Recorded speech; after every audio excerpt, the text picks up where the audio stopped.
गरीब बहू की रसोई में 100 बोरी राशन। अरे बहू, आज तो रसोई से ऐसी खुशबू आ रही है कि पूछो मत। खाने की खुशबू से मेरे पेट में चूहे नहीं बल्कि हाथी दौड़ रहे हैं। ऐसा लग रहा है जैसे साक्षात अन्नपूर्णा माता हमारी इस रसोई में विराजमान हो गई है। बस माँ जी, आप और बाबूजी चटाई पर बैठिए, चावल बन रहे हैं, मैं सब्जी लेकर आती हूँ। रसोई में एक बड़े पतीले में चावल पक रहे थे। पास ही दूसरे चूल्हे पर दाल में हींग और जीरे का तड़का लग रहा था, जिसकी खुशबू पूरे घर में फैल रही थी। चूल्हे के पास कई तरह की ताजी हरी सब्जियां रखी हुई थी, लेकिन सबसे ज्यादा ध्यान खींचने वाली चीज रसोई के एक बड़े हिस्से में लगी राशन की 100 बोरियां थी। चावल, आटा, दाल और चीनी की बोरियां एक के ऊपर एक सलीके से रखी हुई थी। माँ, बिल्कुल सही कह रही हो तुम। आज हमारी रसोई में देखो 100 बोरी राशन भरा हुआ है। ये सब देखकर आंखों पर विश्वास ही नहीं होता। एक वो भी वक्त था माँ, जब हम लोग एक मुट्ठी अनाज के लिए भी तरसते थे। ये सब हमारे दिन रात के खून पसीने का फल है जी। भगवान की कृपा से आज हमारी रसोई राशन की बोरियों से भरी हुई है। हाँ बहू, मुझे आज भी याद है उन दिनों कितना कुछ सहा था हमने। उन पुराने दिनों की याद आते ही आज मेरी तो रूह ही कांप जाती है।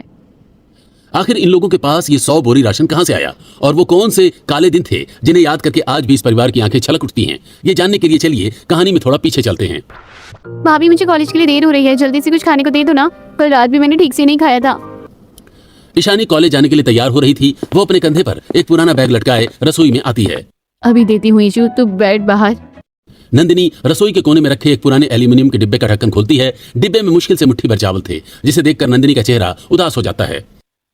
हे भगवान, बस इतने से चावल, ये तो 100 ग्राम भी नहीं होंगे। घर में खाने वाले हम 4-5 लोग हैं और इसमें तो किसी एक इंसान का भी पेट नहीं भरेगा। ईशानी रसोई के दरवाजे पर खड़ी होकर अपनी भाभी के उदास और उतरे हुए चेहरे को देख लेती है और सब समझ जाती है। वो अपनी भूख को दबाते हुए कहती है, भाभी, मुझे ना अचानक से याद आया कि आज मेरी क्लास में मॉर्निंग वर्कशॉप होने वाली है। मैं चलती हूँ, मुझे कॉलेज के लिए बहुत लेट हो रहा है। मैं अब सीधा दोपहर को आकर ही आपके हाथ का गर्मा गर्म खाना खाऊंगी। ईशानी अपना बैग लेकर खाली पेट ही घर से बाहर निकल जाती है। नंदिनी उसे जाते हुए बेबस नजरों से देखती है। तभी ललिता वहां आती है। चली गई ना बेचारे भूखे पेट। हाय रे हमारी किस्मत, गरीबी ने तो जैसे हमारे घर में पक्का डेरा ही डाल लिया है। बच्चे भूखे पेट घर से जा रहे हैं और हम कुछ नहीं कर पा रहे हैं। माँ जी, मुझसे ईशू का वो उतरा हुआ चेहरा नहीं देखा गया। उसने अपनी भूख मार ली ताकि हम लोगों के लिए कुछ बच जाए। ये कैसी मजबूरी है हमारी।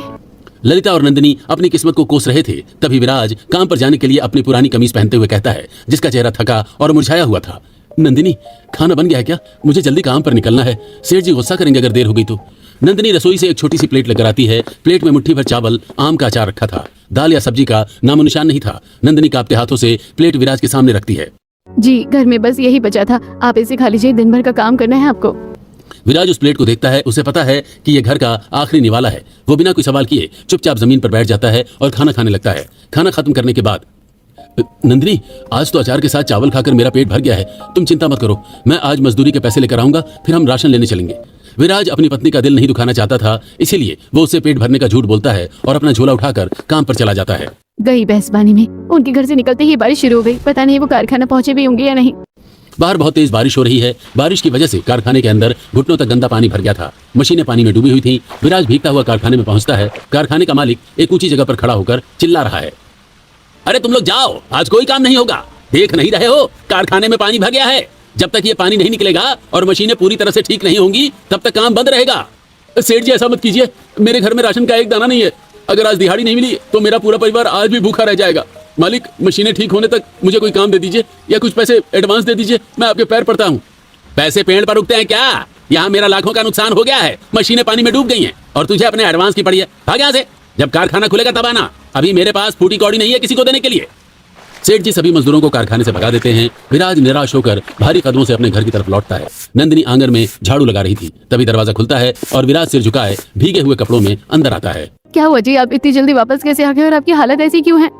कारखाने में बारिश का पानी घुस गया है नंदिनी। सेठ ने काम बंद कर दिया है। जब तक मशीनें ठीक नहीं होती काम नहीं मिलेगा और बिना काम के पगार भी नहीं मिलेगी। मैंने बहुत मिन्नतें की लेकिन सेठ ने एक पैसा नहीं दिया। विराज की बात सुनकर नंदिनी के हाथ से झाड़ू छूट जाती है और उसके माथे पर चिंता की लकीरें उभर आती हैं। हे भगवान, अब क्या होगा? घर में तो राशन का एक भी दाना नहीं है। आज रात माँ जी और बाबूजी को क्या खिलाएंगे? मेरे पास तो राशन लाने के लिए 1 रुपया भी नहीं है। नंदिनी घर के हालातों को सोचकर परेशान होकर जमीन पर बैठ जाती है। तभी कमरे के अंदर से खांसते हुए महेंद्र बाहर आते हैं। उनके चेहरे पर काफी थकान थी। वो अपने कुर्ते की जेब से कुछ मुड़े तुड़े नोट निकालते हुए कहते हैं, घबराओ मत बहू, जब तक ये बूढ़ा जिंदा है इस घर में कोई भूखा नहीं सोएगा। ये लो, ये कुछ पैसे हैं, जाकर बाजार से थोड़ा राशन ले आ।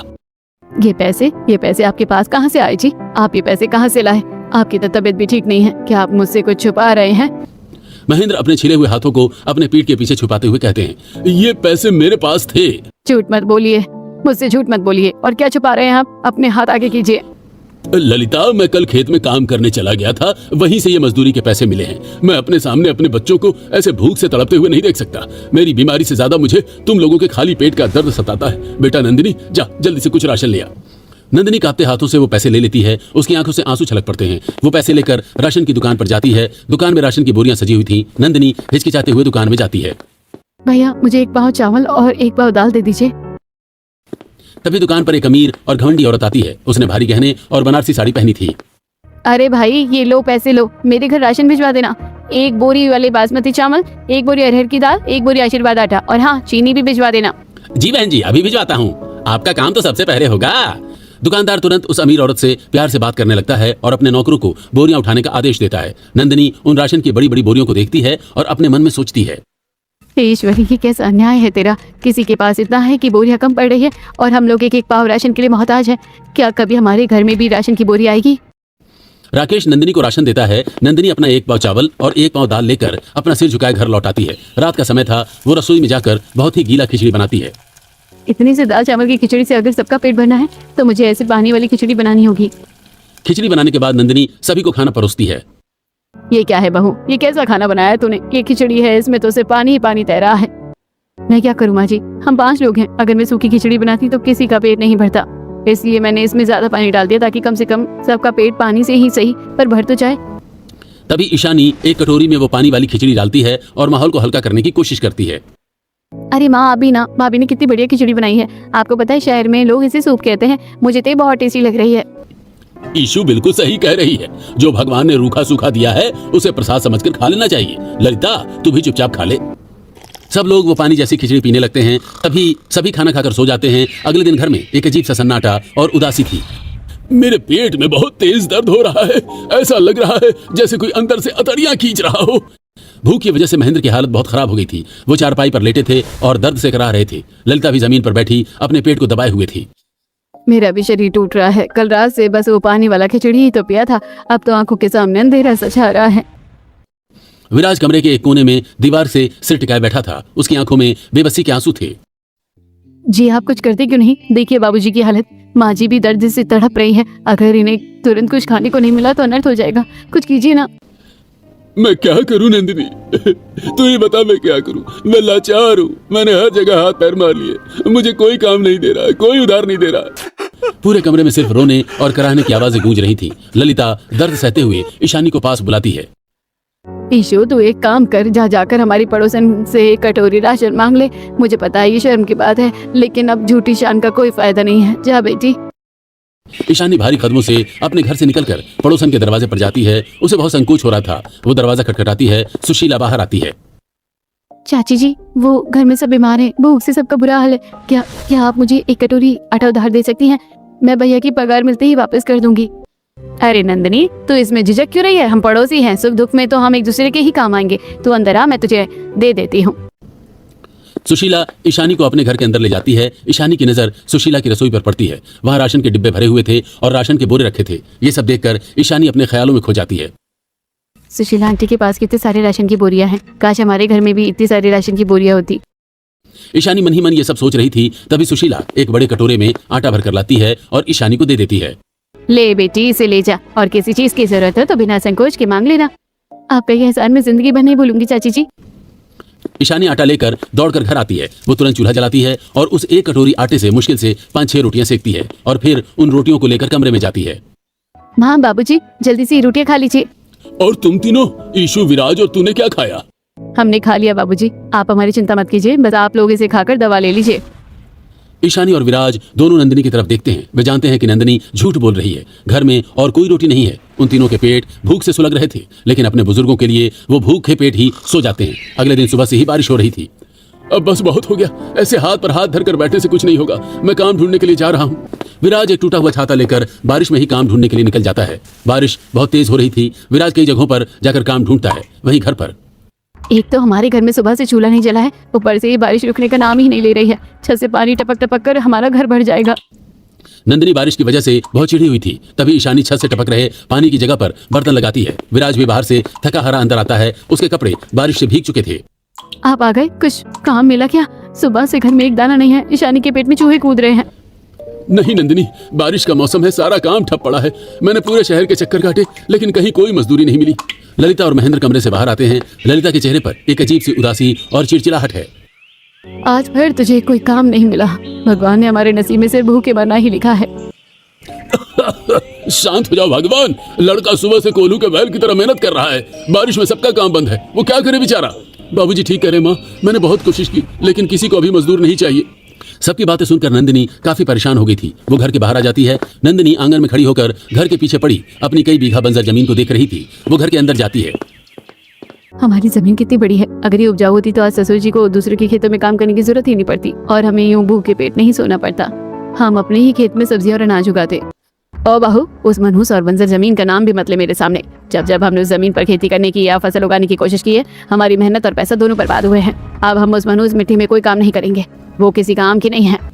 माँ बिल्कुल सही कह रही है नंदिनी। उस जमीन के बारे में सोचकर मैं और दुखी हो जाता हूँ। हमारी शादी से पहले तो हम अपनी जमीन पर ही खेती करते थे। पता नहीं हमारी शादी के बाद किसकी नजर लगी कि जब भी हम अपने खेत में कुछ उगाते हैं वो खराब हो जाती है। उस बंजर जमीन पर पैसा और पसीना बहाना बेवकूफी है। विराज की बात सुनने के बाद नंदिनी जमीन के बारे में कुछ नहीं कहती। ऐसे ही राशन की तंगी में नंदिनी और उसके परिवार के दिन गुजरते हैं। एक दिन विराज अपने पुराने सेठ के पास कारखाने में काम ढूंढने के लिए जाता है। विराज दोपहर के समय भागता हुआ घर आता है। उसके हाथ में एक छोटी सी थैली थी। नंदिनी, माँ, मुझे कारखाने में थोड़ा काम मिल गया है। सेठ जी ने कुछ पैसे एडवांस दिए हैं। मैं आज के लिए थोड़ा सा राशन, चावल और दाल ले आया हूँ। नंदिनी के चेहरे पर खुशी की लहर दौड़ जाती है। वो जल्दी से राशन लेती है और खाना बनाती है। सभी जमीन पर बैठे खाना खा रहे थे लेकिन खाना बहुत कम है। ईशानी को काफी भूख लगी थी तो वो अपना खाना जल्दी जल्दी खा लेती है। थोड़ा और खाना मिलेगा भाभी, मुझे अभी भी भूख लगी है। नंदिनी अपनी थाली की तरफ देखती है जिसमें बहुत थोड़ा सा खाना था। वो बिना सोचे अपनी पूरी थाली ईशानी की तरफ खिसका देती है। ये ले ईशानी, ले। वैसे भी मुझे आज भूख नहीं है। बेटा तो क्यों ऐसा कर रही है? तूने सुबह से कुछ नहीं खाया है। अगर सारा खाना अपनी ननद को दे देगी तो तू क्या खाएगी? माँ सही कह रही है नंदिनी, तुम मेरी थाली में से खा लो। आखिर मैं तुम्हारा पति हूँ, मेरा फर्ज है तुम्हारा ध्यान रखना। तुम भूखी रहोगी तो मैं कैसे खा सकता हूँ? नहीं जी, आप दिन भर मजदूरी करके आए हैं, आपको ताकत की जरूरत है। मैं सच कह रही हूँ, मेरा पेट भरा हुआ है। लेकिन विराज नंदिनी की एक बात नहीं सुनता। वो नंदिनी को अपने हाथों से खाना खिलाता है। अगले दिन घर में फिर से राशन खत्म हो गया था। घर में चूल्हा ठंडा पड़ा था। नंदिनी उदास बैठी थी। तभी ललिता वहां आती है। ऐसे उदास बैठने से पेट नहीं भरेगा बहू। जा जाकर पड़ोस वाली चाची से थोड़ा सा राशन मांग ला। जब विराज मजदूरी लाएगा तो हम लौटा देंगे। ऐसे रोज रोज हम भूखे नहीं रह सकते। माँ जी, ऐसे रोज रोज किसी के घर का राशन मांगना अच्छा नहीं लगता। लोग ताने मारते हैं। जब तक वो मजदूरी करके नहीं आते हम पानी पीकर गुजारा कर लेंगे। तभी पड़ोस में रहने वाली एक औरत सुहानी, जो नंदिनी की दोस्त थी, वो नंदिनी की बात सुन लेती है और उसके पास आती है। अरे नंदिनी, तू तो कभी अपनी सास से ऐसी बात नहीं करती है, तो आज क्या हो गया? तू उनसे ऐसी क्यों बातें कर रही है? कोई परेशानी है क्या? सुहानी, मेरे घर में खाने को कुछ नहीं है। इसका मतलब ये नहीं है कि हम अपना स्वाभिमान बेच दे। बारिश की वजह से कभी मेरे पति को काम मिलता है तो कभी नहीं मिलता। मैं बहुत परेशान हूँ। हमारे पास एक जमीन है, उसे भी सब मनहूस कहते हैं, वो भी बंजर हो गई है। नंदिनी, तो रोना धोना बंद कर। अपनी जमीन को ठीक क्यों नहीं करती? सरकारी स्कूल में शहर से कुछ लोग आए हैं। वो गांव के लोगों को मुफ्त में खेती बाड़ी की जानकारी दे रहे हैं। जा वहाँ जाकर देख ले, शायद तेरी बंजर जमीन का कोई इलाज उनके पास हो। सच सुहानी, मुफ्त में जानकारी दे रहे हैं। मैं अभी जाती हूँ। नंदिनी एक भी मिनट गंवाए बिना स्कूल के मैदान में जाती है जहाँ एक छोटा सा टेंट लगा था। कुछ अधिकारी गांव वालों को ऑर्गेनिक फार्मिंग के बारे में समझा रहे थे। नंदिनी ध्यान से सुन रही थी। देखिए भाइयों और बहनों, ऑर्गेनिक फार्मिंग के लिए आपको हजारों रुपए के केमिकल खाद की जरूरत नहीं है। आप अपने घर के कचरे से ही अपनी बंजर जमीन को उपजाऊ बना सकते हैं। साहब जी, क्या सब्जियों के छिलकों और फलों के छिलकों से खाद बन सकती है? हमारी जमीन बहुत बंजर है। बिल्कुल, आपको सब्जियों के छिलके, फलों के छिलके, चावल का बचा हुआ पानी और थोड़ा गोबर लेना है। इसे एक जगह सड़ाकर खाद बनाएं और अपनी मिट्टी में मिलाएं। इससे नमी आ जाएगी और फसल लहलहा उठेगी। इसके लिए आपको एक पैसा भी खर्च नहीं करना पड़ेगा। अरे वाह, ये सब चीजें तो मैं आसानी से जुगाड़ कर सकती हूँ। अब मैं अपनी जमीन को उपजाऊ बनाकर ही दम लूंगी। नंदिनी घर आती है और पूरी बात सबको बताती है। सुनिए जी, मेरी बात मानिए। हमें बस आखिरी बार कोशिश करनी चाहिए। आप हर काम में मेरा साथ देते हैं, बस मेरे कहने पर एक बार उस खेत में मेरा साथ दे दीजिए। मैं आपसे कुछ और नहीं मांगूंगी। नंदिनी, तुम जानती हो जमीन ने हमें सिर्फ दर्द दिया है, लेकिन तुम्हारी आंखों में जो उम्मीद है मैं उसे तोड़ नहीं सकता। ठीक है, मैं तुम्हारा साथ दूंगा। बहू, जब हम एक साथ हैं तो कोई भी काम मुश्किल नहीं। मैं भी तुम दोनों के साथ खेत में काम करूंगा। बाबूजी, आपका आशीर्वाद रहा तो हम जरूर सफल होंगे। बारिश की वजह से विराज का मशीन वाला काम बंद था। विराज, महेंद्र और नंदिनी खेत में थे।